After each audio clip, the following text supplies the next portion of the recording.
अपूर्व Krishna BA की परीक्षा पास करके कलकत्ता से अपने गांव लौट रहे थे।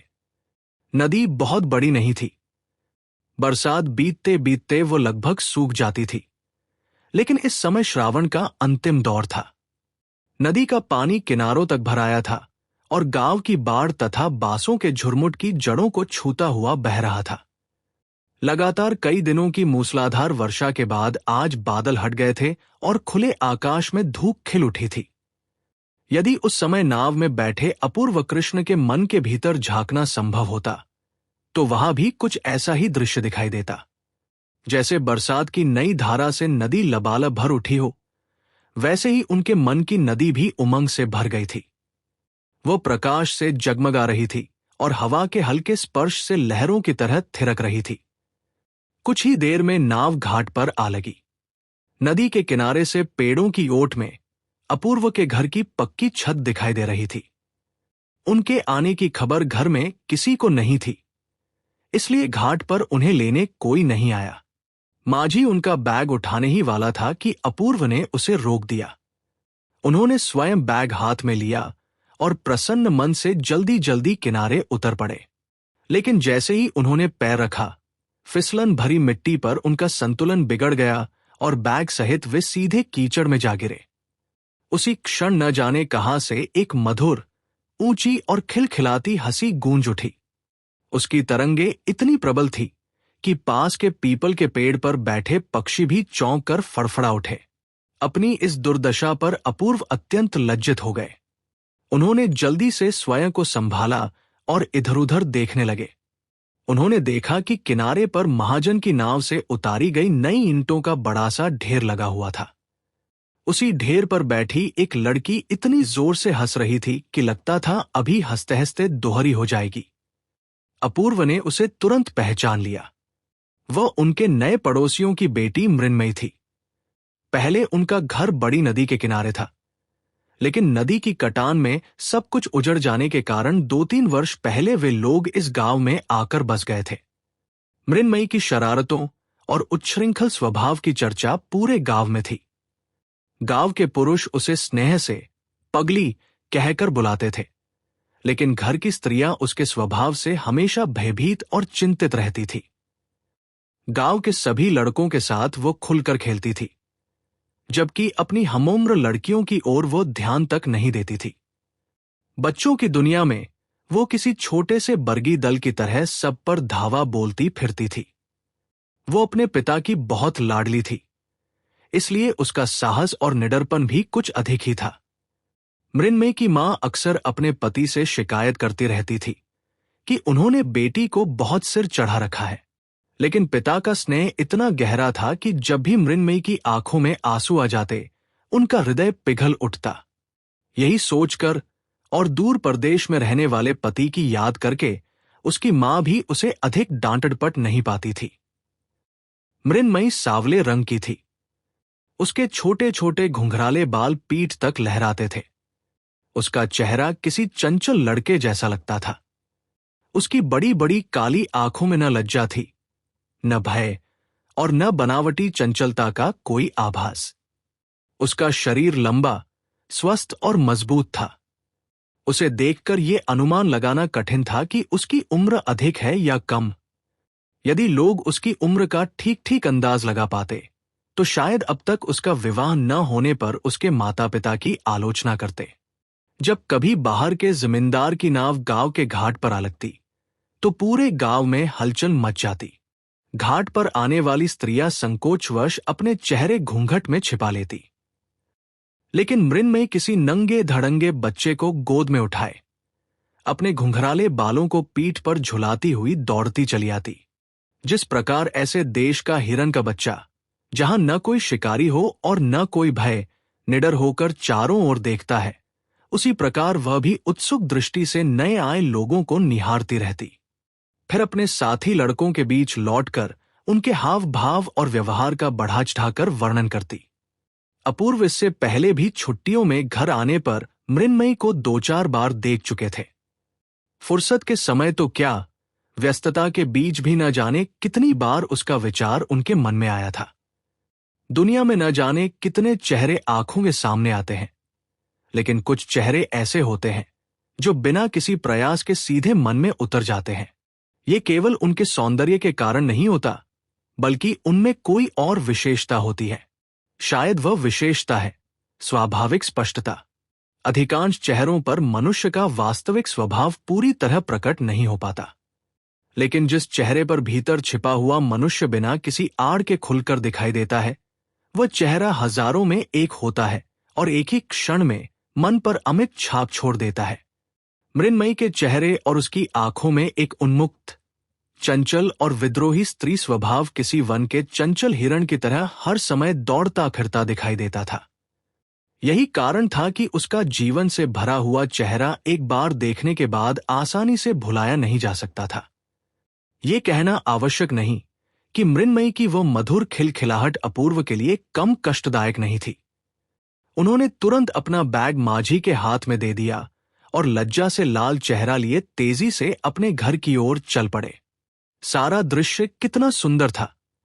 नदी का किनारा, पेड़ों की छाया, पक्षियों का मधुर गीत, सुबह की सुनहरी धूप और 20 वर्ष की तरुणाई। हां, ईंटों का वह ढेर शायद इतना उल्लेखनीय नहीं था, लेकिन उस पर बैठी हुई लड़की ने उस कठोर और सूखे आसन को भी अपनी उपस्थिति से मनोहर बना दिया था। हाय, ऐसे रमणीय दृश्य के बीच पहला ही कदम यदि एक हास्यास्पद घटना में बदल जाए, तो इससे बड़ी विडंबना और क्या हो सकती। ईंटों के उस ढेर पर बैठी लड़की की खिलखिलाती हंसी अब भी अपूर्व के कानों में गूंज रही थी। चादर और बैग पर कीचड़ लगाए, पेड़ों की छाया से होकर वे घर पहुंच गए। अचानक बेटे को सामने देखकर उनकी विधवा मां खुशी से भर उठीं। तुरंत ही खीर, दही और रोहू मछली का प्रबंध करने के लिए इधर-उधर लोग दौड़ पड़े। पड़ोसियों में भी उनके आने की खबर फैलते ही हलचल मच गई। भोजन के बाद मां ने अपूर्व के विवाह की बात छेड़ी। अपूर्व इसके लिए पहले से ही तैयार था। विवाह का प्रस्ताव तो बहुत पहले से था, लेकिन उसने आधुनिक विचारों का हवाला देकर साफ कह दिया था कि बीए पास किए बिना वो विवाह नहीं करेगा। इतने दिनों तक मां उसी कारण प्रतीक्षा करती रही थी। अब कोई बहाना बनाने की गुंजाइश नहीं थी। अपूर्व ने कहा, पहले लड़की को देख लूं, उसके बाद ही निर्णय होगा। मां बोली, लड़की देखी जा चुकी है, उसके लिए तुम्हें चिंता करने की जरूरत नहीं है। लेकिन इस बार अपूर्व ने स्वयं यह चिंता अपने हाथ में ले ली। उसने दृढ़ता से कहा, लड़की को देखे बिना मैं विवाह नहीं करूंगा। मां ने मन ही मन सोचा, ऐसी अजीब बात उन्होंने कभी नहीं सुनी थी। फिर भी बेटे की बात मान ली। उस रात जब अपूर्व दीपक बुझाकर बिस्तर पर लेटे, तब बरसात की रात के सभी स्वर और सभी निस्तब्धताओं के पार से एक ऊंची, मधुर और उमंग भरी हंसी बार बार उनके कानों में गूंजती रही। उनका मन बार बार यही सोचकर व्याकुल होता रहा कि सुबह घाट पर जो फिसल कर गिर पड़े थे, किसी न किसी तरह उस घटना का प्रतिकार होना चाहिए। उस लड़की को क्या मालूम कि मैं अपूर्व कृष्ण हूं। बहुत सी विद्या अर्जित करके कलकत्ता में वर्षों बिताकर लौटा हूं। यूं ही संयोग से पैर फिसल जाने के कारण कीचड़ में गिर पड़ा। इसका ये अर्थ नहीं कि मैं कोई साधारण उपहास का पात्र ग्रामीण युवक हूं। अगले दिन अपूर्व लड़की देखने जाने वाले थे। घर अधिक दूर नहीं था, उसी मोहल्ले में था। उन्होंने इस अवसर के लिए विशेष सजधज की। साधारण धोती और चादर छोड़कर रेशमी अचकन पहनी, सिर पर गोल पगड़ी बांधी, पैरों में चमचमाते वार्निश किए हुए नए जूते पहने और हाथ में रेशमी छाता लेकर सुबह सुबह निकल पड़े। संभावित ससुराल में कदम रखते ही बड़े आदर और उत्साह के साथ उनका स्वागत हुआ। कुछ देर बाद उचित समय देखकर लड़की को खूब सवार सजाकर, उसके बालों के जूड़े में चमकीली सजावट लगाकर और पतली रंगीन साड़ी में लपेटकर वर के सामने लाया गया। वह चुपचाप एक कोने में बैठ गई। संकोच के कारण उसका सिर लगभग घुटनों तक झुक गया था।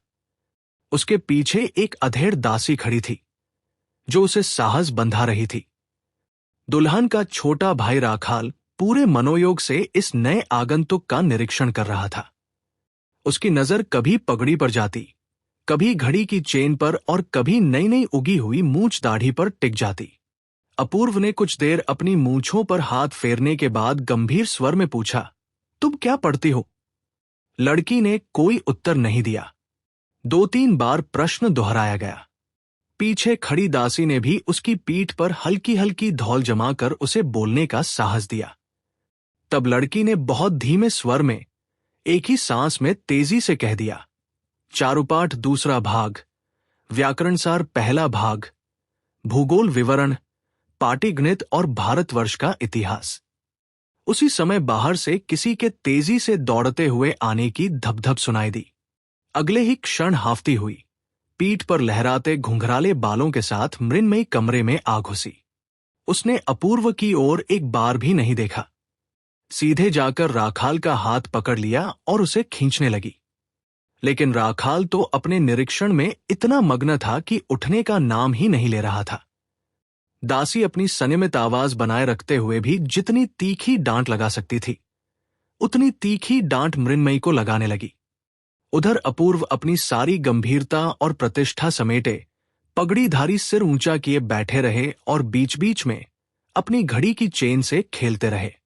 जब मृण्मयी ने देखा कि राखाल किसी भी तरह उठने वाला नहीं है, तब उसने उसके कंधे पर जोर से एक चपत लगाई और उसी क्षण झटके से दुल्हन का घूंघट उठाकर आंधी की तरह कमरे से बाहर भाग गई। दासी झुंझलाकर बड़बड़ाने लगी और राखाल अपनी बहन का घूंघट अचानक हटते देखकर खिलखिलाकर हंस पड़ा। पीठ पर पड़ी जोरदार चपत का उसे तनिक भी बुरा नहीं लगा। ऐसी मारपीट और बदला लेना तो उन दोनों के बीच हमेशा चलता रहता था। एक बार मृण्मयी के घुंघराले बाल कंधों से नीचे पीठ तक बढ़ आए थे। तभी एक दिन राखाल चुपके से पीछे आया और कैंची से उसकी चोटी काट डाली। मृण्मयी क्रोध से भर उठी। उसने राखाल के हाथ से कैंची छीन ली और अपने बचे हुए बाल भी स्वयं निर्दयता से काट डाले। उसके घुंघराले बालों के गुच्छे पेड़ से टूटकर गिरे हुए काले अंगूरों के समान जमीन पर बिखर गए थे। उन दोनों के बीच अनुशासन का यही ढंग प्रचलित था। इसके बाद वह मौन परीक्षा सभा अधिक देर तक नहीं चली। गोलमटोल सी बैठी हुई लड़की किसी तरह फिर सीधी होकर दासी के साथ भीतर चली गई। अपूर्व भी बड़ी गंभीर मुद्रा में अपनी विरल मूंछों पर हाथ फेरते हुए उठे और बाहर निकलने लगे।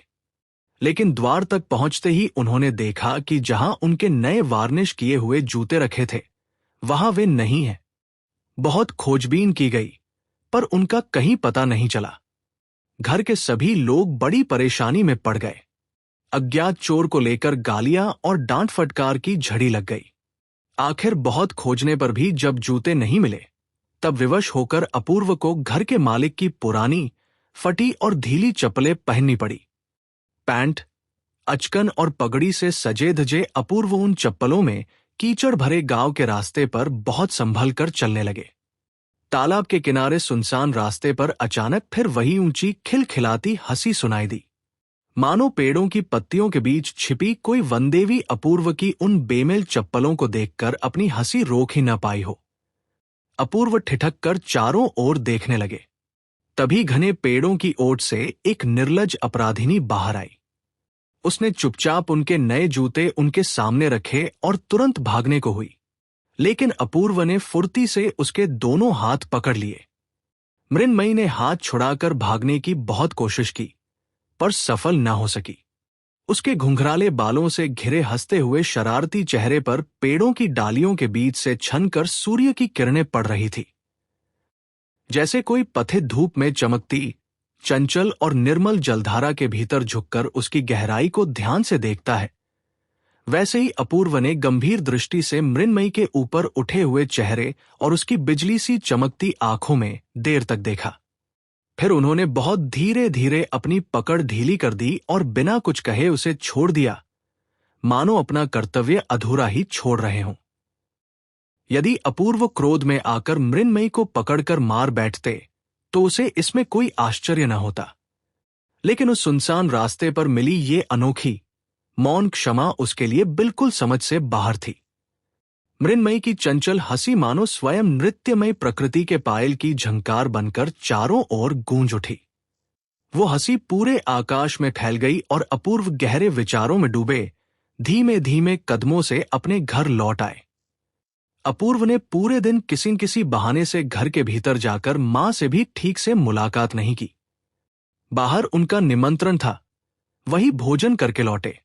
ये समझना कठिन है कि अपूर्व जैसे पढ़े लिखे, गंभीर और विचारशील व्यक्ति को एक साधारण, अशिक्षित ग्रामीण लड़की के सामने अपना खोया हुआ सम्मान वापस पाने और अपने वास्तविक व्यक्तित्व का परिचय देने की इतनी तीव्र इच्छा क्यों हो रही थी। यदि गांव की वह चंचल लड़की उन्हें एक साधारण युवक ही समझ बैठी, तो इसमें उनका क्या बिगड़ गया। यदि उसने एक क्षण के लिए उन्हें हंसी का पात्र बना दिया और अगले ही पल उन्हें भूलकर राखाल जैसे एक नासमझ, अनपढ़ लड़के के साथ खेलने में मग्न हो गई, तो उससे उनकी प्रतिष्ठा में कौन सी कमी आ गई। आखिर उसे ये बताने की आवश्यकता ही क्या थी कि वे विश्वदीप नामक मासिक पत्रिका में पुस्तक समीक्षाएं लिखा करते हैं कि उनके संदूक में इत्र, जूते, रूबिनी का कपूर, रंग बिरंगे पत्र लिखने के कागज और हारमोनियम शिक्षा नामक पुस्तक के साथ साथ एक मोटी कॉपी भी रखी है, जिसमें उनके विचार उसी प्रकार प्रकाशित होने की प्रतीक्षा कर रहे हैं जैसे आधी रात के गर्भ में छिपी हुई भोर। लेकिन मन को समझाना आसान नहीं होता। श्रीमान अपूर्व कृष्ण राय, BA, उस चंचल ग्रामीण लड़की के सामने किसी भी कीमत पर अपनी हार स्वीकार करने को तैयार नहीं थे। सांझ के समय जब वे घर के भीतर पहुंचे तो मां ने पूछा, क्यों रे अपू, लड़की कैसी लगी, पसंद आई ना? अपूर्व ने कुछ झिझकते हुए कहा, मां, लड़की तो देखी, लेकिन उनमें से मुझे दूसरी पसंद आई। मां आश्चर्य से बोली, दूसरी? तूने और कितनी लड़कियां देख ली? आखिर बहुत पूछने पर पता चला कि उनके बेटे को पड़ोसिन शरद की बेटी मृन्मयी पसंद आ गई है। मां के लिए यह बात किसी आश्चर्य से कम नहीं थी। इतना पढ़ा लिखा लड़का और उसकी पसंद ऐसी।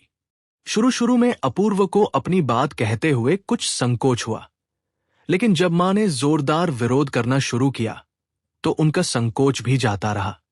उन्होंने साफ कह दिया, मृन्मयी के अलावा मैं किसी और से विवाह नहीं करूंगा। जितना अधिक वे उस संकोची, गुड़ियासी लड़की के बारे में सोचते, उतनी ही विवाह के प्रति उनके मन में अरुचि बढ़ती जाती। 2-3 दिनों तक दोनों ओर रूठनाम नाना, अनबन, भूख और बेचैनी का दौर चलता रहा। अंत में जीत अपूर्व की ही हुई। मां ने अपने मन को समझाया कि मृन्मयी अभी बच्ची है, उसकी मां उसे ठीक से संस्कार नहीं दे पाई है। विवाह के बाद यदि वह उनके हाथों में रहेगी तो उसका स्वभाव अवश्य बदल जाएगा। धीरे धीरे उन्होंने ये भी मान लिया कि मृन्मयी का चेहरा सचमुच बहुत सुंदर है। हाँ, उसके छोटे छोटे कटे हुए बालों की बात सोचते ही उनका मन फिर उदास हो उठता। लेकिन उन्होंने स्वयं को ये समझाकर संतोष दिया कि यदि बालों को कसकर बांधा जाए और रोज खूब तेल लगाया जाए तो समय के साथ ये कमी भी दूर हो जाएगी। पूरे गांव में अपूर्व की इस पसंद की चर्चा होने लगी। लोग मजाक में इसे अपूर्व की अपूर्व पसंद कहने लगे। गांव में बहुत से लोग पगली मृन्मयी को प्यार करते थे, लेकिन उसे अपनी बहू बनाने की बात किसी ने कभी नहीं सोची थी। समय आने पर मृन्मयी के पिता ईशान मजूमदार को भी समाचार भेज दिया गया। वे एक स्टीमर कंपनी में क्लर्क थे। नदी के किनारे बसे एक छोटे से स्टेशन पर टीन की छत वाले छोटे से मकान में रहते थे। वहीं माल चढ़ाने उतारने और टिकट बेचने का काम करते थे। जब उन्हें मृन्मयी के विवाह का समाचार मिला तो उनकी आंखों से आंसू बह निकले। उन आंसुओं में कितना दुख था और कितनी खुशी, ये बताना कठिन था। बेटी के विवाह में सम्मिलित होने के लिए उन्होंने अपने हेड ऑफिस के अंग्रेज साहब से छुट्टी मांगी, लेकिन साहब ने इस कारण को तुच्छ समझकर छुट्टी देने से इनकार कर दिया। तब ईशान ने घर पत्र लिखकर अनुरोध किया कि पूजा के समय उन्हें 1 सप्ताह की छुट्टी मिलने की संभावना है, इसलिए तब तक विवाह टाल दिया जाए। लेकिन अपूर्व की मां ने उत्तर भिजवाया, इस महीने शुभ मुहूर्त है, अब और देर नहीं की जा सकती। जब दोनों ओर की प्रार्थनाएं अस्वीकार हो गई, तब घर की बड़ी बूढ़ी स्त्रियां दिन रात मृन्मयी को समझाने में लग गई। उन्होंने उसे खेलने कूदने, तेज दौड़ने, जोर जोर से हंसने, लड़कों के साथ मिलने जुलने और मन भरकर खाने, इन सब बातों से मना किया। विवाह का ऐसा भयावह चित्र उसके सामने खींचा गया कि वो उसे किसी उत्सव के बजाय किसी भयंकर दंड के समान लगने लगा। बेचारी मृण्मयी के मन में ये विश्वास बैठ गया कि उसे मानो जीवन भर की कैद की सजा सुनाई गई है, जिसके अंत में फांसी भी निश्चित है। वो एक शरारती टट्टू की तरह गर्दन झटक कर पीछे हट गई और दृढ़ स्वर में बोली, मैं विवाह नहीं करूंगी। लेकिन अंततः विवाह हो ही गया। विवाह के बाद मृण्मयी की शिक्षा आरंभ हुई। एक ही रात में उसकी पूरी दुनिया सिमटकर अपूर्व की मां के अंतःपुर की चारदीवारी में कैद हो गई। अब उसकी सास उसे सुधारने के काम में लग गई। कठोर स्वर में उन्होंने कहा, सुनो बेटी, अब तुम कोई छोटी बच्ची नहीं रही। हमारे घर में इस तरह की बहयाई नहीं चलेगी। लेकिन सास ने जिस अर्थ में ये बात कही थी, मृण्मयी ने उसे उस तरह नहीं समझा। उसने सोचा, यदि इस घर में मेरे लिए जगह नहीं है तो मुझे कहीं और चले जाना चाहिए। दोपहर के बाद वह अचानक कहीं दिखाई नहीं दी। घर में हड़कंप मच गया। सब उसे खोजने लगे। आखिरकार विश्वासघाती राखाल ने उसका छिपने का स्थान बता दिया। वह बरगद के नीचे राधाकांत ठाकुर के टूटे फूटे परित्यक्त रथ के भीतर जाकर बैठी हुई थी। उसके बाद सास, मां और मोहल्ले की सभी शुभचिंतक स्त्रियों ने उसे जैसी डांट फटकार और लज्जित किया, उसकी कल्पना पाठक स्वयं आसानी से कर सकते हैं। रात को घने बादल छा गए। झमाझम वर्षा होने लगी। बिस्तर पर लेटे लेटे अपूर्व धीरे धीरे मृण्मयी के पास खिसक आए और उसके कान के पास मुंह ले जाकर बहुत धीमे स्वर में बोले, मृण्मयी, क्या तुम मुझे बिल्कुल भी प्यार नहीं करती? मृण्मयी तुरंत बोल उठी, नहीं, मैं तुम्हें कभी भी प्यार नहीं करूंगी। उसके मन का सारा क्रोध और सारी पीड़ा मानो एक साथ वज्र बनकर अपूर्व के सिर पर टूट पड़ी। अपूर्व को दुख हुआ। उन्होंने पूछा, क्यों? मैंने तुम्हारा क्या अपराध किया है? मृण्मयी ने तुरंत उत्तर दिया, तुमने मुझसे विवाह ही क्यों किया? इस प्रश्न का संतोषजनक उत्तर देना आसान नहीं था। फिर भी अपूर्व ने मन ही मन निश्चय किया कि किसी न किसी प्रकार इस हठी और उच्छृंखल मन को जीतना ही होगा। अगले दिन सास ने मृण्मयी के विद्रोही स्वभाव के सारे लक्षण देखकर उसे एक कमरे में बंद कर दिया। पिंजरे में बंद नए पक्षी की तरह वो पहले बहुत देर तक कमरे में इधर उधर छटपटाती रही। जब कहीं से भी निकलने का कोई रास्ता न मिला तो व्यर्थ के क्रोध में उसने बिस्तर की चादर दांतों से फाड़कर टुकड़े टुकड़े कर डाली। फिर जमीन पर औंधे मुंह लेट गई और मन ही मन अपने पिता को पुकारती हुई फूट फूट कर रोने लगी। उसी समय कोई धीरे धीरे उसके पास आकर बैठ गया। उसने बड़े स्नेह से उसके धूल से सने बालों को उसके चेहरे से हटाने की कोशिश की। मृण्मयी ने जोर से सिर झटक कर उसका हाथ हटा दिया। अपूर्व उसके कान के पास झुककर धीमे स्वर में बोले, मैंने चुपके से दरवाजा खोल दिया है, चलो पिछवाड़े के बगीचे से भाग चलते हैं। मृण्मयी ने जोर से सिर हिलाया और रोते रोते बोली, नहीं। अपूर्व ने उसकी ठोड़ी पकड़कर उसका चेहरा ऊपर उठाने की कोशिश की और कहा, एक बार तो देखो कौन आया है। दरवाजे पर राखाल खड़ा था। वह मृण्मयी को इस हालत में देखकर बिल्कुल हक्का बक्का रह गया था। मृण्मयी ने चेहरा तक नहीं उठाया। उसने अपूर्व का हाथ फिर से परे धकेल दिया। अपूर्व बोले, राखाल तुम्हारे साथ खेलने आया है, चलोगी? मृण्मयी ने झुंझलाकर कहा, नहीं। राखाल भी समझ गया कि यहां रुकना ठीक नहीं है। वो किसी तरह वहां से भाग निकला और चैन की सांस ली। अपूर्व कुछ देर चुपचाप वहीं बैठे रहे। रोते रोते मृण्मयी थक गई और उसी अवस्था में सो गई। जब वह गहरी नींद में डूब गई तब अपूर्व धीरे धीरे पांव दबाकर कमरे से बाहर निकल आए और बाहर से दरवाजे में फिर सांकल चढ़ाकर चले गए। अगले दिन मृण्मयी को अपने पिता का एक पत्र मिला। उसमें उन्होंने इस बात का गहरा दुख व्यक्त किया था कि वे अपनी प्राणों से प्यारी बेटी के विवाह में उपस्थित नहीं हो सके। साथ ही नवविवाहित दंपति को अपने हृदय से आशीर्वाद भेजा था। पत्र पढ़ते ही मृण्मयी सास के पास गई और बोली, मैं अपने बाबूजी के पास जाऊंगी। उसकी ये असंभवसी इच्छा सुनकर सास झुंझला उठीं। उन्होंने डांटते हुए कहा, तुम्हारे बाप कहाँ रहते हैं? इसका भी कोई ठीक ठिकाना नहीं, और चली हो उनके पास जाने। कैसी बेसर पैर की जिद है। मृन्मयी ने कोई उत्तर नहीं दिया। वो चुपचाप अपने कमरे में चली गई, भीतर से दरवाजा बंद कर लिया और जैसे कोई निराश मनुष्य भगवान से प्रार्थना करता है, वैसे ही रोते रोते कहने लगी, बाबा, मुझे अपने पास बुला लो। यहां मेरा कोई नहीं है। यहां रहकर मैं नहीं जी सकूंगी।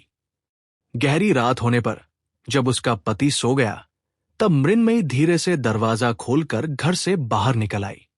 आसमान में बीच बीच में बादल घिर आते थे, फिर भी चांदनी इतनी थी कि रास्ता साफ दिखाई देता था।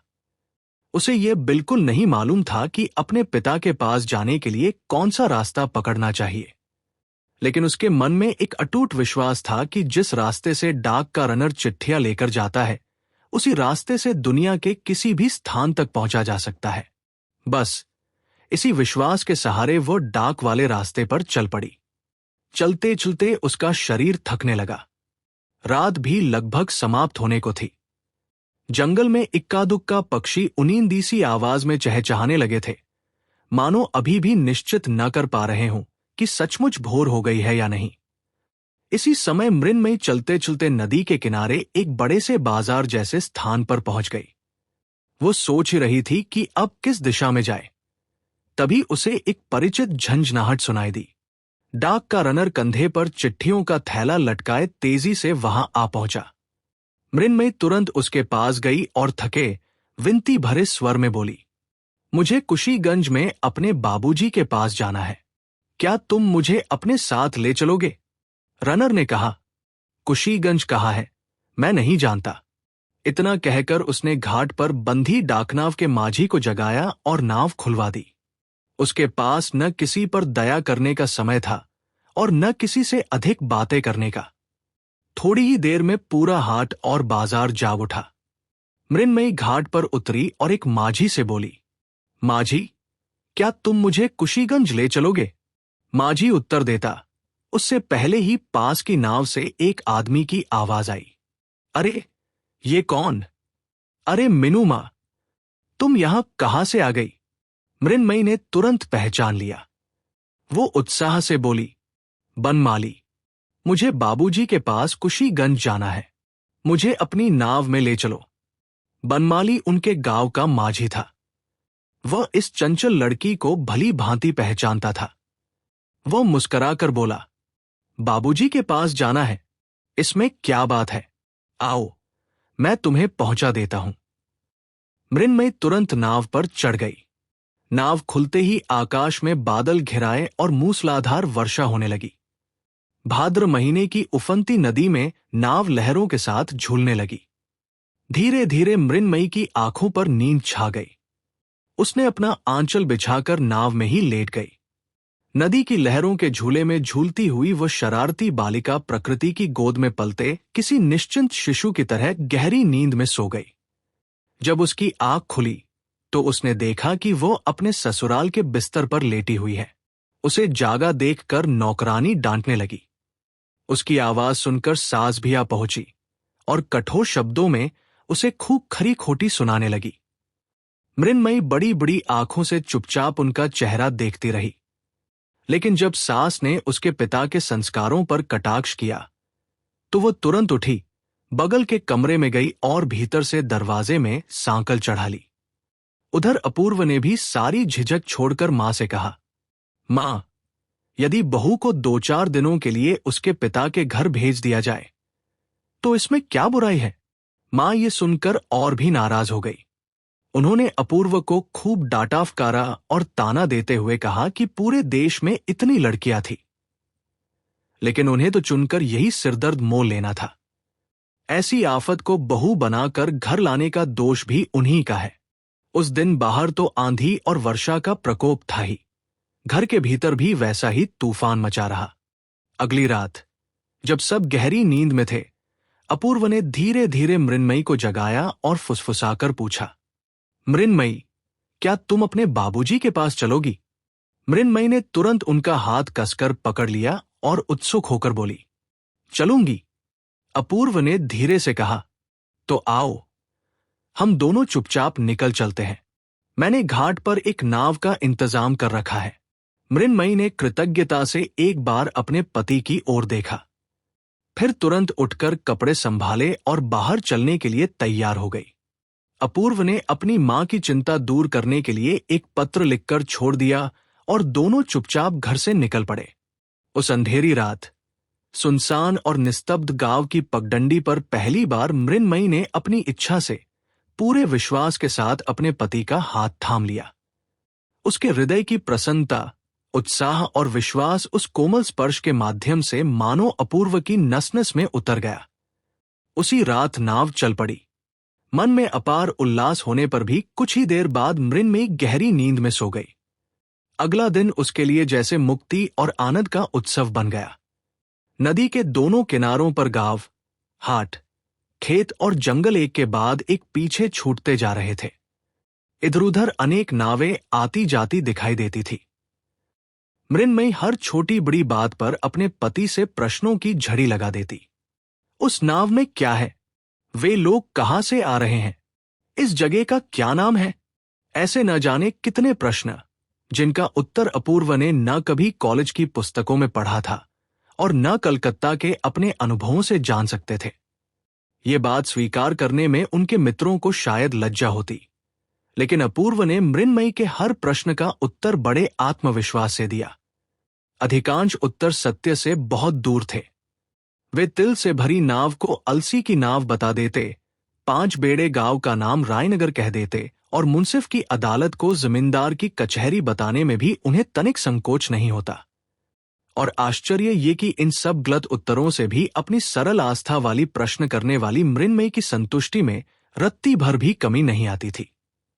अगले दिन सांझ के समय नाव कुशीगंज पहुंची। टीन की छत वाले छोटे से कमरे में एक मैली सी चौकोर कांच की लालटेन जल रही थी। उसके पीले प्रकाश में एक छोटी सी मेज पर चमड़े की जिल्द वाली बड़ी सी हिसाब किताब की बही खुली पड़ी थी। ईशान चंद्र नंगे बदन एक स्टूल पर बैठे हिसाब लिख रहे थे। उसी समय नवविवाहित दंपति कमरे में आ पहुंचे। मृण्मयी ने पुकारा, बाबा। उस छोटे से कमरे में पहले कभी ऐसी पुकार इस तरह नहीं गूंजी थी। ईशान की आंखों से आंसू झरझर बहने लगे। उन्हें समझ ही नहीं आया कि क्या कहें, क्या करें। उन्हें अपनी बेटी और दामाद किसी साधारण लड़की लड़के की तरह नहीं, बल्कि किसी राज्य के युवराज और युवरानी जैसे प्रतीत हो रहे थे। चारों ओर पड़े पटसन के बोरों के बीच उनके योग्य आसन कहाँ और कैसे बनाए, यही सोचकर वे असमंजस में पड़ गए। फिर भोजन की चिंता सामने आ खड़ी हुई। गरीब क्लर्क ईशान तो रोज अपने हाथ से दाल भात बनाकर खा लेते थे, लेकिन आज इस आनंद के दिन बेटी और दामाद को क्या खिलाएं? मृण्मयी हंसकर बोली, बाबा, आज हम तीनों मिलकर खाना बनाएंगे। अपूर्व ने भी इस प्रस्ताव का बड़े उत्साह से समर्थन किया। घर में जगह की कमी थी, लोगों की कमी थी, खाने पीने के साधनों की भी कमी थी, लेकिन जैसे किसी छोटी सी दरार से फूटता हुआ फव्वारा और अधिक वेग से बाहर निकलता है, वैसे ही उस अभावग्रस्त जीवन के भीतर से आनंद की धारा उमड़ पड़ी। इसी तरह 3 दिन बीत गए। दिन में 2 बार स्टीमर आता। यात्रियों की भीड़, शोरगुल और चहल पहल से घाट भर जाता, लेकिन शाम होते ही नदी का किनारा बिल्कुल शांत और सुनसान हो जाता। तब मानो तीनों को पूरी दुनिया की स्वतंत्रता मिल जाती। तीनों मिलकर कभी ये जुटाते, कभी वह, कुछ बनाते, कुछ बिगाड़ते, एक काम करते करते दूसरा कर बैठते और हंसी मजाक के बीच खाना तैयार करते। फिर मृण्मयी अपनी चूड़ियों से सजे स्नेहमय हाथों से पिता और पति दोनों को साथ बैठाकर भोजन परोसती। ईशान और अपूर्व उसकी गृहस्थी की 1000 छोटी छोटी भूलों पर हंसते, उसे चिढ़ाते, और मृण्मयी भी रूठती, मुस्कराती, उल्हाना देती और फिर हंस पड़ती। इस प्रकार वे तीनों ऐसे आनंद में डूब गए कि अभाव का स्मरण ही न रहा। आखिर एक दिन अपूर्व ने कहा, अब हमें अधिक दिन यहां नहीं रुकना चाहिए। मृण्मयी ने करुण स्वर में कुछ और दिन ठहरने की विनती की, लेकिन ईशान ने सिर हिलाकर कहा, नहीं बेटी, अब ऐसा नहीं हो सकता। विदा के दिन उन्होंने मृन्मयी को अपने सीने से लगा लिया। उसके सिर पर हाथ फेरते हुए भर्राए गले से बोले, बेटी, अपने ससुराल को अपने गुणों से उज्ज्वल करना। ऐसी लक्ष्मी बनकर रहना कि कोई भी मेरी मीनू में कोई दोष न निकाल सके। मृन्मयी रोती हुई अपने पति के साथ विदा हो गई और ईशान फिर उसी छोटे, तंग और पहले से भी अधिक सुने हो गए कमरे में लौट आए। वहां बैठकर वे पहले की तरह दिन प्रतिदिन, महीने दर महीने माल तौलते रहे और अपने साधारण जीवन में फिर से डूब गए। जब यह अपराधी जोड़ा घर लौटा तो मां का चेहरा अत्यंत गंभीर था। उन्होंने किसी से कुछ नहीं कहा, किसी के व्यवहार पर कोई आरोप भी नहीं लगाया, जिसका उत्तर देकर सामने वाला स्वयं को निर्दोष सिद्ध करने की कोशिश कर सके। उनका यह मौन आरोप और निशब्द अभिमान लोहे के भारी बोझ की तरह पूरे घर पर छाया रहा। आखिर जब यह मौन वातावरण अपूर्व के लिए असह्य हो गया तो वे मां के पास जाकर बोले, मां, कॉलेज खुल गया है, अब मुझे कानून की पढ़ाई के लिए कलकत्ता जाना होगा। मां ने उदासीन स्वर में पूछा, और बहू का क्या करोगे? अपूर्व बोले, बहू यही रहे। मां ने तुरंत कहा, नहीं बेटा, इसकी जरूरत नहीं, उसे अपने साथ ही ले जाओ। मां सामान्यतः अपूर्व को तू कहकर पुकारती थी, लेकिन इस समय उन्होंने तुम जैसा औपचारिक संबोधन किया। अपूर्व ने आहत स्वर में केवल इतना कहा, अच्छा। कलकत्ता जाने की तैयारी होने लगी। रवाना होने से एक रात पहले अपूर्व जब अपने बिस्तर पर आए तो उन्होंने देखा कि मृन्मयी रो रही है। यह देखकर उनके मन पर गहरी चोट लगी। उन्होंने उदास स्वर में पूछा, मृन्मयी, क्या तुम्हारा मेरे साथ कलकत्ता चलने का मन नहीं? मृन्मयी ने संक्षेप में उत्तर दिया, नहीं। अपूर्व ने फिर पूछा, क्या तुम मुझसे प्यार नहीं करती? इस प्रश्न का कोई उत्तर नहीं मिला। कई बार इस प्रश्न का उत्तर बहुत सरल होता है, लेकिन कभी कभी उसके भीतर मन की इतनी उलझी हुई भावनाएं छिपी होती हैं कि किसी किशोरी से उसका उत्तर अपेक्षित नहीं किया जा सकता। कुछ देर बाद अपूर्व ने पूछा, क्या राखाल को छोड़कर जाने का तुम्हारा मन नहीं मान रहा? इस बार मृन्मयी ने बिना किसी झिझक के कहा, हां। बीए पास, पढ़े लिखे और गंभीर युवक अपूर्व के मन में उस छोटे से लड़के राखाल के प्रति सुई की नोक जितनी बारीक, लेकिन उतनी ही तीखी ईर्ष्या जाग उठी। उन्होंने कहा, मैं बहुत दिनों तक घर नहीं आ सकूंगा। इस समाचार पर भी मृन्मयी ने कुछ नहीं कहा। अपूर्व ने आगे कहा, शायद 2 साल या उससे भी ज्यादा समय लग जाए। मृन्मयी ने मानो आदेश देते हुए कहा, जब लौटना तब राखाल के लिए 3 धार वाला रोजर्स का एक चाकू लेते आना। अपूर्व बिस्तर पर थोड़ा उठकर बैठ गए और बोले, तो तुम यही रहोगी?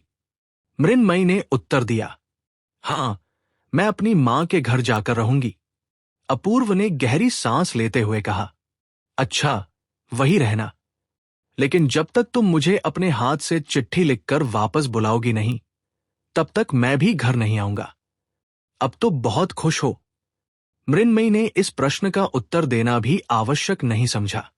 वो करवट लेकर सो गई, लेकिन अपूर्व की आंखों में नींद नहीं आई। वे तकिए के सहारे टिककर देर तक बैठे रहे। रात बहुत बीत जाने पर अचानक चांद निकल आया। उसकी शीतल चांदनी बिस्तर पर फैल गई। उस उजाले में अपूर्व देर तक मृन्मयी का चेहरा निहारते रहे। उन्हें लगा जैसे कोई राजकुमारी चांदी की जादुई छड़ी के स्पर्श से गहरी नींद में सो गई हो। बस, यदि कहीं सोने की वह दूसरी छड़ी मिल जाए तो इस सोई हुई आत्मा को जगाकर उससे जीवन का सच्चा मिलन किया जा सकता है। चांदी की छड़ी हंसी थी और सोने की छड़ी आंसू। भोर होते ही अपूर्व ने मृन्मयी को जगा दिया। उन्होंने कहा, मृन्मयी, अब मेरे जाने का समय हो गया है। आओ, तुम्हें तुम्हारी मां के घर छोड़ आओ। मृन्मयी उठकर खड़ी हो गई। अपूर्व ने उसके दोनों हाथ अपने हाथों में लेकर कहा, आज जाते समय मेरी एक प्रार्थना है। मैंने कई बार तुम्हारी सहायता की है। आज जाते जाते उसका एक पुरस्कार दोगी? मृन्मयी ने आश्चर्य से पूछा, क्या? अपूर्व मुस्कुराकर बोले, अपनी इच्छा से, मन से मुझे एक चुंबन दे दो। अपूर्व की ये अनोखी प्रार्थना और उनका गंभीर चेहरा देखकर मृण्मयी हंस पड़ी। उसने हंसी रोकने की कोशिश की, फिर आगे बढ़कर उन्हें चूमने लगी। लेकिन जैसे ही पास पहुंची, फिर हंसी छूट गई। उसने 2 बार प्रयास किया, पर हर बार खिलखिलाकर हंस पड़ी। आखिर हारकर उसने अपने मुंह पर आंचल रख लिया और हंसती रही। अपूर्व ने बनावटी डांट के अंदाज में उसके कान पकड़कर हल्के से हिला दिए। अपूर्व का एक दृढ़ संकल्प था। वे छीन कर या जबरदस्ती कोई चीज लेना अपने आत्मसम्मान के विरुद्ध समझते थे। वे देवता की तरह गरिमा के साथ वही उपहार स्वीकार करना चाहते थे जो स्वेच्छा से दिया जाए। अपने हाथ से वे कभी कुछ छीनना नहीं चाहते थे। अब मृण्मयी नहीं हंसी। भोर की हल्की रोशनी में अपूर्व उसे उसकी मां के घर छोड़ आए। घर लौटकर उन्होंने मां से कहा, मैंने सोच विचार किया, यदि बहू को अपने साथ कलकत्ता ले जाऊंगा तो मेरी पढ़ाई में बाधा पड़ेगी। वहां उसका भी कोई साथ देने वाला नहीं है और आप भी उसे इस घर में रखना नहीं चाहती। इसलिए मैं उसे उसकी मां के घर छोड़ आया हूं। मां और बेटे का ये बिछोह गहरे मौन और अभिमान के बीच हुआ। मायके आकर मृण्मयी ने देखा कि अब उसका कहीं भी मन नहीं लगता। उसे लगा जैसे पूरा घर बदल गया हो। समय किसी तरह नहीं कटता था। क्या करे, कहाँ जाए, किससे बात करे, वो कुछ समझ नहीं पाती थी। अचानक उसे ऐसा महसूस हुआ मानो पूरे घर और पूरे गांव में कोई भी नहीं है। जैसे दोपहर के समय अचानक सूर्य ग्रहण लग गया हो। उसे समझ में ही नहीं आया कि आज कलकत्ता जाने की इतनी तीव्र इच्छा उसके मन में क्यों उठ रही है, जबकि पिछली रात ये इच्छा कहीं भी नहीं थी। वो ये भी नहीं जान सकी कि जिस जीवन को छोड़कर जाने के लिए उसका मन इतना व्याकुल था, उसका स्वाद तो पहले ही बदल चुका था। पेड़ के पके हुए पत्ते की तरह उसने अपने बीते हुए बचपन को सहज ही पीछे छोड़ दिया। कहानी में सुना जाता है कि कोई कुशल शस्त्रकार ऐसी महीन तलवार बना सकता है जिससे किसी मनुष्य के 2 टुकड़े कर दिए जाए और उसे इसका पता भी न चले। बाद में जब उसे हिलाया जाए तभी दोनों भाग अलग हो जाए। विधाता की तलवार भी कुछ ऐसी ही सूक्ष्म थी। उन्होंने कब मृण्मयी के बचपन और युवावस्था के बीच वो वार कर दिया, वो जान ही न सकी। आज अचानक जैसे किसी ने उसे झकझोर दिया और उसका बचपन उसके यौवन से अलग होकर गिर पड़ा। वो विस्मय और पीड़ा से उसे देखती रह गई। अब अपने मायके का वही पुराना शयन कक्ष भी उसे अपना नहीं लगता था। जो लड़की कभी वहां रहती थी, वह मानो अब रही ही नहीं। उसके मन की सारी स्मृतियां अब किसी दूसरे घर, दूसरे कमरे और दूसरी शैया के चारों ओर भटकने लगी। अब गांव में किसी ने भी मृण्मयी को बाहर घूमते नहीं देखा। उसकी हंसी की खिलखिलाहट भी कहीं सुनाई नहीं देती थी। राखाल उसे देखकर सकुचा जाता। उसे भी अब खेल की बात नहीं सूझती थी। एक दिन मृण्मयी ने अपनी मां से कहा, मां, मुझे ससुराल छोड़ आओ। उधर अपूर्व की मां को भी विदा होते समय अपने बेटे का उदास चेहरा बार बार याद आता था। ये बात उनके मन को बहुत कचोटती थी कि बेटा रुठकर अपनी पत्नी को उसके मायके छोड़ गया। इसी बीच एक दिन मृण्मयी सिर पर आंचल डाले मुरझाए चेहरे के साथ आकर अपनी सास के चरणों में झुक गई। सास ने तुरंत आंसू भरी आंखों से उसे उठाकर अपने सीने से लगा लिया। क्षण भर में दोनों के बीच का सारा मनमुटाव समाप्त हो गया। सास ने जब मृण्मयी के चेहरे की ओर देखा तो वे आश्चर्यचकित रह गई।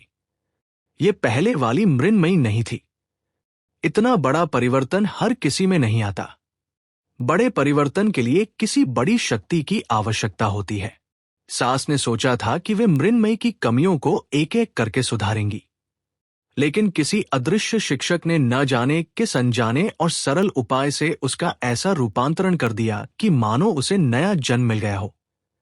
अब मृण्मयी अपनी सास को समझने लगी थी और सास भी उसे पहचान गई थी। जैसे किसी वृक्ष और उसकी शाखाओं में स्वाभाविक एकता होती है, वैसे ही पूरे घर का जीवन अब एक सूत्र में बंध गया था। मृण्मयी के भीतर अब एक गंभीर, कोमल और विशाल स्त्रीत्व पूरी तरह जाग उठा था।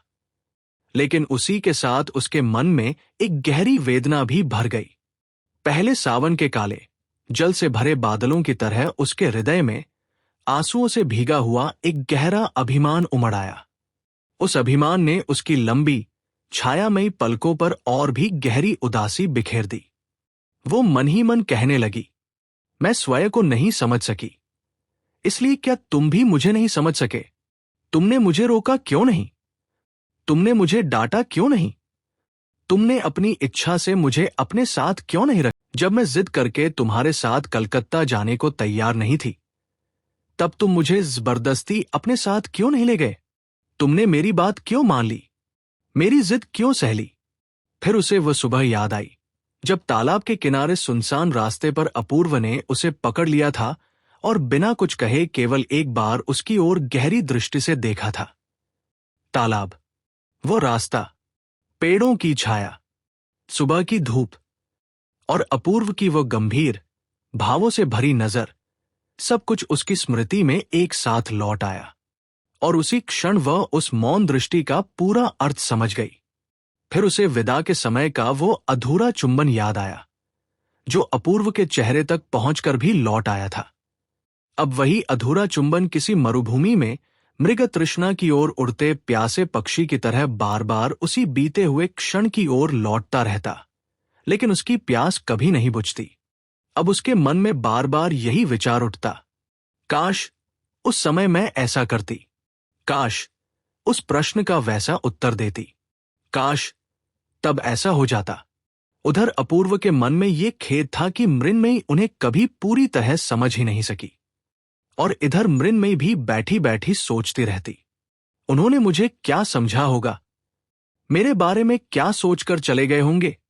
अपूर्व ने उसे एक चंचल, नासमझ और अविवेकी लड़की ही समझा। वे ये जान ही न सके कि उसी के भीतर ऐसा हृदय भी है जो अपने प्रेम से किसी की सारी प्यास बुझा सकता है। यही सोचकर वह लज्जा, पश्चाताप और आत्मग्लानि से भर उठती। जो स्नेह और चुंबन वो अपूर्व को न दे सकी थी, उनका ऋण वो मन ही मन अपूर्व के तकिए पर चुकाने लगी। इसी प्रकार न जाने कितने दिन बीत गए। जाते समय अपूर्व कह गए थे, जब तक तुम मुझे पत्र नहीं लिखोगी मैं घर नहीं लौटूंगा। ये बात याद आते ही एक दिन मृन्मयी ने अपने कमरे का दरवाजा बंद किया और पत्र लिखने बैठ गई।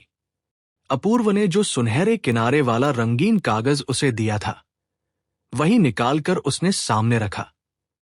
बहुत सावधानी से उसने टेढ़ी मेढ़ी पंक्तियां खींची, उंगलियों में स्याही लगा ली और छोटे बड़े अक्षरों में बिना किसी संबोधन के सीधे लिखना शुरू किया। तुम मुझे चिट्ठी क्यों नहीं लिखते? तुम कैसे हो? और तुम घर आ जाओ। इसके बाद उसे कुछ और सूझा ही नहीं।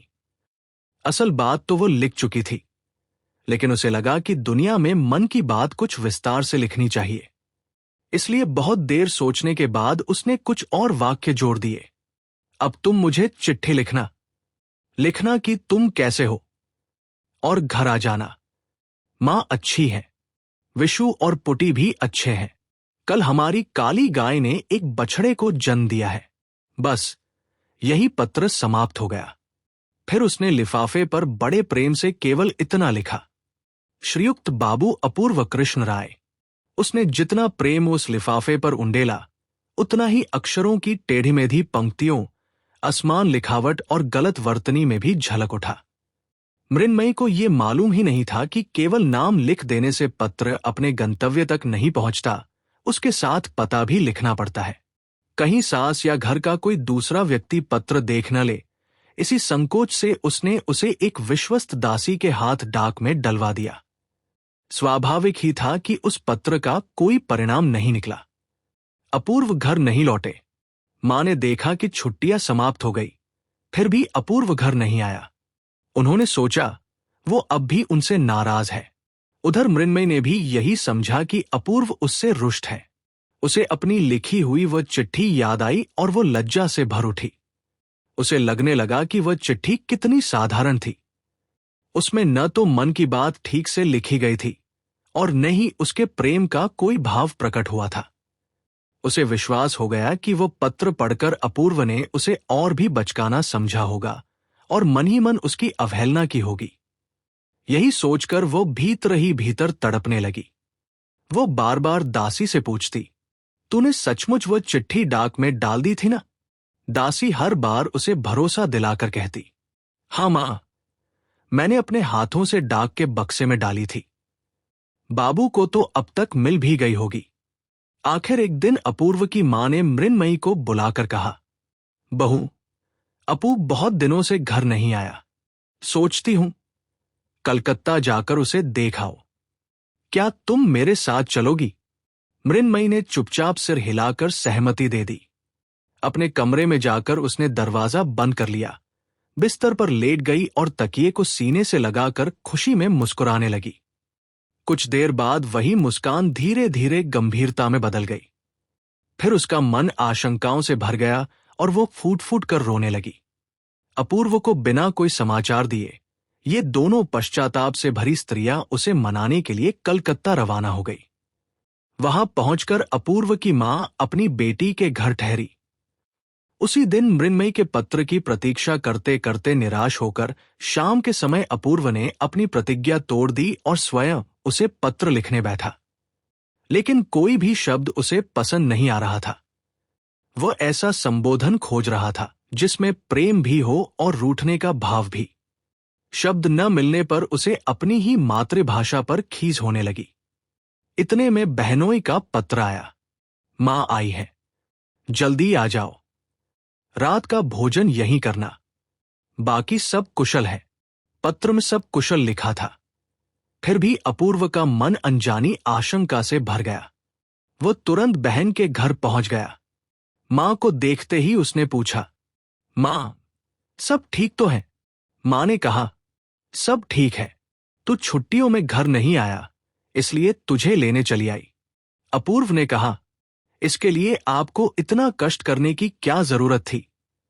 मेरी कानून की पढ़ाई। भोजन के समय बहन ने पूछा, दादा, इस बार भाभी को साथ क्यों नहीं लाए? अपूर्व ने फिर वही उत्तर दिया, कानून की पढ़ाई। बहनोई हंसकर बोले, ये सब बहाना है, असली बात यह है कि तुम हमारी वजह से उन्हें लाने की हिम्मत नहीं कर पाए। बहन भी हंसते हुए बोली, हां, हम इतने डरावने जो हैं, कोई बच्चा हमें देखकर घबरा भी सकता है। सब लोग हंसी मजाक करते रहे, लेकिन अपूर्व का मन कहीं और था। उसे कुछ भी अच्छा नहीं लग रहा था। उसके मन में यही बात घूम रही थी कि जब मां कलकत्ता आई थी तब मृन्मयी चाहती तो उनके साथ आ सकती थी। शायद मां ने उसे साथ लाने की कोशिश भी की होगी, लेकिन उसने मना कर दिया होगा। संकोच के कारण वह मां से यह बात पूछ भी न सका। उसे लगा जैसे पूरा जीवन और ये संसार केवल गलतफहमियों से भरा हुआ है। भोजन के बाद तेज आंधी चली और मूसलाधार वर्षा शुरू हो गई। बहन ने कहा, दादा, आज यही रुक जाओ। अपूर्व बोला, नहीं, घर जाना है, काम है। बहनोई ने मुस्कुराकर कहा, रात में तुम्हें कौन सा बड़ा काम है, एक रात यही रुक जाओ, किसी को जवाब भी नहीं देना पड़ेगा। बहुत आग्रह के बाद अन्य मन से अपूर्व वही रुकने को तैयार हो गया। बहन ने कहा, दादा, तुम बहुत थके हुए लग रहे हो, चलो अब सो जाओ। अपूर्व भी यही चाहता था। उसे लग रहा था कि अगर अंधेरे कमरे में अकेला मिल जाए तो अच्छा रहेगा। अब किसी से बात करने की भी इच्छा नहीं थी। जब वह शयन कक्ष के द्वार पर पहुंचा तो देखा कमरे में अंधेरा है। बहन ने कहा, लगता है हवा से दीपक बुझ गया, क्या मैं दूसरा दीपक ले आऊं? अपूर्व ने उत्तर दिया, नहीं, जरूरत नहीं, मैं रात में दीपक नहीं जलाता। बहन चली गई। अपूर्व सावधानी से अंधेरे में बिस्तर की ओर बढ़ा। जैसे ही वह खाट पर बैठने लगा, अचानक चूड़ियों की हल्की सी खनक सुनाई दी। अगले ही क्षण दो कोमल बाहों ने उसे मजबूती से अपने आलिंगन में बांध लिया। फूल की पंखुड़ियों जैसे कोमल होंठ किसी चंचल चोर की तरह उसके होठों पर आ टिके और लगातार प्रेम से भरे चुंबनों की वर्षा होने लगी। अपूर्व पहले तो चौंक उठा, लेकिन अगले ही पल वह समझ गया जिस चुंबन की कोशिश बहुत पहले हंसी में अधूरी रह गई थी, वो आज आंसुओं की नमी में पूर्ण हो गई थी। यही था रविंद्रनाथ ठाकुर की इस सुंदर कहानी का अंत। ये कहानी हमें सिखाती है कि सच्चा प्रेम अक्सर समय के साथ समझ में आता है, और जब मन परिपक्व होता है तभी रिश्तों की असली गहराई महसूस होती है। अगर आपको ये कहानी पसंद आई हो तो इसे लाइक करें, अपने विचार कमेंट में जरूर लिखें, और ऐसे ही साहित्यिक सफर के लिए हमारे चैनल को सब्सक्राइब करना न भूलें।